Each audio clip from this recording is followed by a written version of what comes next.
Hello fellow Whovians, welcome to Mr.Who's. Today I'll be reviewing Doctor Who, The Deadly Assassin. This episode takes place after the Hand of Fear, which was Elizabeth Sladen's last episode, and this is actually the first time after the episode, The Time, of the War Games, that the Doctor actually went back to Gallifrey. But they're a little different in this than they were in the War Games. But and that does try to make make the point of Doctor Who and the Doctor going back to Gallifrey a big thing. It even starts off with a text scroll going along while Tom Baker's narrating it. Let's say it's now. I don't remember all the names of the Time Lords, Gallifreyans, or what to call them. Yeah, this they just show that the Time Lords are kind of like the royal family in Britain or something. Like people look to them for guidance or something like that, but they're not all powerful. There are different families of Time Lords or Gallifreyans, and Time Lord is just a title. You have to go to an academy to get the title of Time Lord or Time Lady, whatever. Anyway, let's get a review. In this, the Doctor gets a vision of the current president of the Time Lords getting assassinated, and that's why he had to go back. I think this is the first episode that says that the Doctor's TARDIS is a Type 40 model, or 40 model, anyway. Is that right? I kind of like the clothes for Time Lords with different colored robes for the different factions or families. Yeah, a lot of the different races that live on Gallifrey or different families or whatever. And the uniform for the Time Lord guards look good as well, but I just like anything with a cape. Well, not anything. If it looks stupid, then it looks stupid. Anyway, for the Time Lord guards and the chief of the guards, Starkin, I think is the guy's name, get into the TARDIS. Doctor just tries to fool him, leaves a note inside the TARDIS console room. Oh yeah, this is also when the wooden console room came up, or still when they were still using it. I don't know if I like the wooden console room better than some of the other ones, but it's okay. Doctor nearly gets caught by one of the guards coming out of the lift, but then the guy gets shot by somebody, and then the Doctor just puts his body somewhere and does the old push button on the lift to make it go open and go up it to fool they're inside it. And then Sensor Goff tells Scarkin that he wants the Doctor's TARDIS brought to some sort of changing room, since the Doctor changes his clothes into some robes. And Starkin actually has a friend who's kind of like the person that keeps the information on or puts in information on every Time Lord, Time Lady into the database. I think his name is Abin or something. Oh yeah, and it's also introduced in the Time Lord known as Perusa. He's also in some of the episodes in the 5th Doctor's run, including the 20th anniversary. But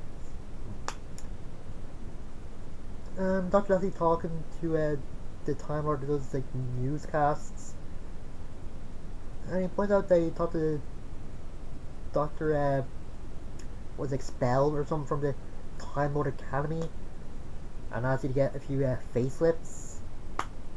No. And then the Doctor just sees somebody up on some pillars or something. I kind of forget. And he has a gun in his hand, like the Doctor does. And no way you look through a gun and you just see like a round thing for the marker. And this is a triangle. Yeah, that makes no sense. Since the timer is like a fourth dimensional being, so wouldn't like a square or a rectangle be better? But it also turns out that in Gallifrey, the current president is going to retire and name his successor.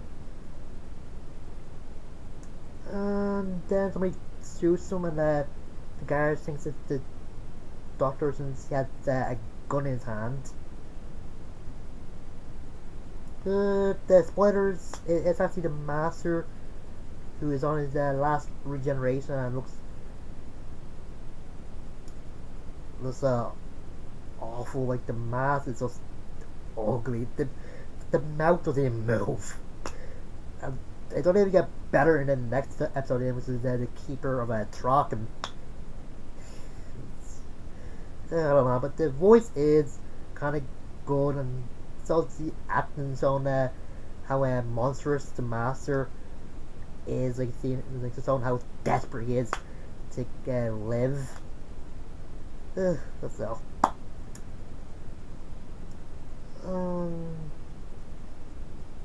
The guy tried to interrogate the Doctor to tell him what like just to get him to confess with this pain ray thing. It has like 15 seconds, and the guy has his on 9 to use on the Doctor. But Stark actually, well, he doesn't exactly believe that the Doctor is innocent, but he is a bit suspicious. Oh yeah, and it is a line that when Stark and Abin were looking over the Doctor's history in Gallifrey, and the computer saying that he was connected to the Tyler version of the CIA. Yeah, I'll get more into that when I review the 2 Doctors, but it's a bit interesting. It turns out the Doctor is going to put on trial, and if he loses, then he's going to be instantly evaporated. And the Doctor is just appalled, and that's just a monstrous thing for the Time Lords too. The other thing that he decided to run for the president, since that'll give him time to plead his innocence or find some evidence that he's innocent. And apparently that's a part of the Time Lord Charter. Yeah. Convicted felons can run for presidency. Turned out that Senator Goff wanted to push the execution even without the trial. A little bit suspicious. I don't spot it here. It turns out that Goff was partnered up with the Master since he wanted to become president, and it turned out that the old one actually told Goff that he wouldn't consider to be his successor.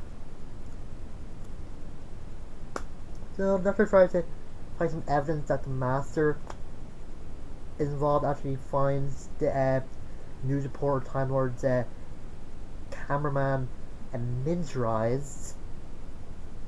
Yeah, thanks to the Master's tissue compressor eliminator. Yeah, I always thought it was like some sort of egg beater or something. Though. And of course, not that Stark and Abbott already believe the Doctor, especially when he says that somebody was in their version of the Matrix. Yeah.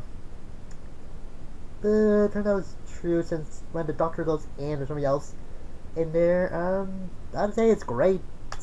The effects aren't really as good as the Matrix movies, but they just the stuff they show is just good. Some the fear inducing, or how scary the Matrix can be with somebody controlling like Doctor put in situations where he's got to be operating on with it when he has a gas mask, or getting dropped in some sand, or seeing eyes in sand, or getting shot by a biplane, or getting foot stuck in a train track, or just getting haunted in a swamp. Anyway, Doctor eventually gets out of the Matrix after Goff tries to kill him, even though they both trying to outsmart each other. They can react get to her, but Doctor is trying to burn Goff. But the Master does send one of the guards he has under his control to kill the Doctor, but yeah, it doesn't really work. And the machine that puts Doctor and Goff in the Matrix actually goes haywire and on flames, since Goff can really take the strain of being in there, since on like this, they don't really put living people in the Matrix from Gallifrey. They usually just put dead people in there, and they just use Matrix to see what might come in the future. The Doctor was saying that's probably how he got the vision of the president to be assassinated. Oh yeah, another inconsistency in this. Yeah, when the president and the poor guy die, they don't regenerate. Yeah, the president kind of makes sense because he seemed kind of like old and probably in his last regeneration. But I don't know what the poor guy. He was stabbed in the back and just died. And the cameraman that was shrunken down. I don't know if you can regenerate when you're shrunken, but I don't know. Anyway, they find the Goff and the Master, but they think the Master is dead, but actually took something that made him look like and seem like he was dead.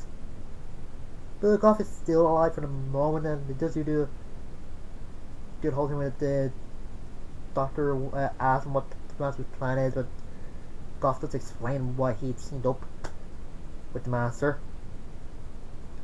And when Goff dies, the Doctor's making jokes saying typical of a politician, never have a straight answer. I don't know. And when Perusa hears about this, he decides to make up a story making Goff the hero, since the Gallifreyans do look to the Time Lords for guidance and safety. So this is why the whole thing with Goff, break that a little. Ugh. I think what happens in some countries that are ruled by royalty, and some scandals happen or something like that. Yeah. Anyway, the Doctor slowly realized that the Master had tricked him, and he thinks the Master might be after the sash of Rassilon. Sensei hears a reading of the Old Dead, or never of the Old Testament about Rassilon thanks to Abin.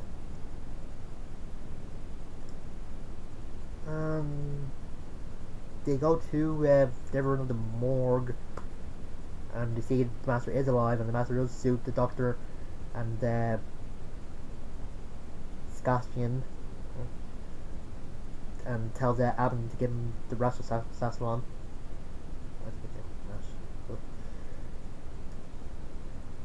Doctor's thinking that the Shadow Rassilon might give the Master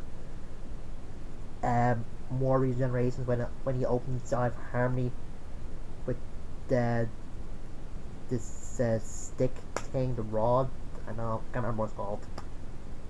And of course, nobody is fully blameless since Abin thinks it's impossible.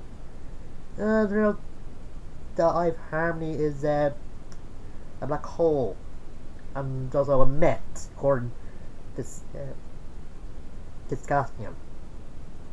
I don't know. Oh yeah, I think it's also the first mention since the three doctors, or first time since three doctors they mentioned Rassilon, so good. But the Doctor does point out to the Master when he gets down where he is that the shafts might be damaged since the Lord President died from a gunshot. So how is the Master going to survive a black hole? And the Masters fall somewhere, and some of them think they're dead. And Perusa isn't really happy with what happened since a lot of people are dead, and Gallifrey is just in ruins, and Doctor just points out probably had to cook up something to cover this up. Bruce isn't really happy, but he still gives the Doctor 9 out of 10 marks out of or just for saving Gallifrey. The Doctor does go off, even though they forgot to reveal who would be the new Lord President. Yeah, that power was just dropped after they introduced the Matrix. Well, you know. The next episode where the Doctor does visit Gallifrey, it turns out like he won, so when he goes, Abin and Scaspian, as he knows a clock in the same room that they're in, and so it's the Masters, and Scaspian says that they're probably all somewhere in the universe, and they're also saying that the universe is probably big enough for both of them.